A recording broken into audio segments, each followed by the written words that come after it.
The South Korean city of Busan has greenlit plans for an ambitious new ocean settlement, with work on the first neighborhood set to begin next year.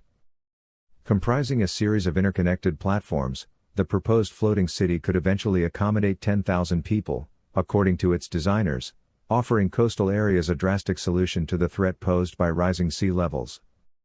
The Oceanix project, a collaboration between designers, architects and engineers, unveiled plans for a flood-proof city in 2019, and organizers have since been looking for somewhere to build prototypes.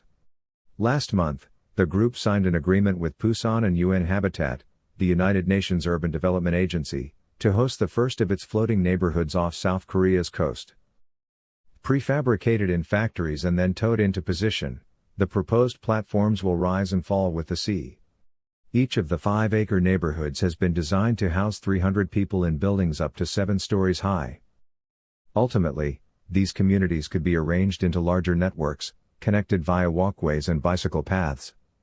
According to Bark Ingels Group, BIG, the Danish architecture firm leading the design, the neighborhoods could be clustered around a central harbor to form larger 1,650-person villages. These villages could then, in theory, join to form a wider 10,000-person metropolis, dubbed Oceanix City, complete with everything from restaurants and co-working spaces to urban farms and leisure facilities. South Korea's southern coastline, where Busan is located, is considered especially vulnerable to the impact of rising sea levels. Greenpeace Korea last year warned that the city's famous Haeundae Beach could disappear by 2030, according to local media reports.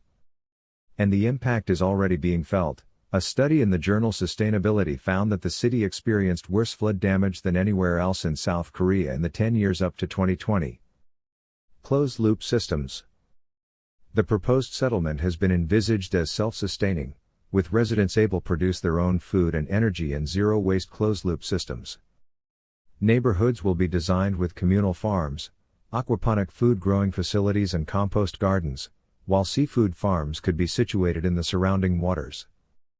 Uninhabited platforms could meanwhile host floating wind turbines and solar panels, or be used to grow bamboo for the construction of new buildings. BIG's proposed urban plan accounts for the production of fresh water, too, with on-site treatment plants and systems for collecting and storing rainwater. The architects have also envisaged fleets of electric vehicles, from hydrofoil water taxis to solar-powered ferries, connecting the neighborhoods with other parts of the city and the mainland.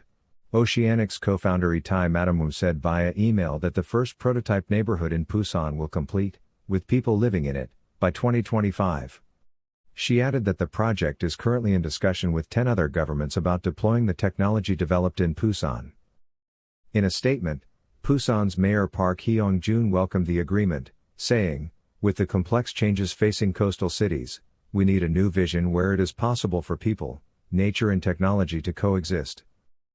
The director of UN-Habitat, Maimuna Mohammed Sharif, meanwhile described Busan as the ideal location for the prototype. Sustainable floating cities are a part of the arsenal of climate adaptation strategies available to us, he is also quoted as saying in a press release. "Instead of fighting with water, let us learn to live in harmony with it."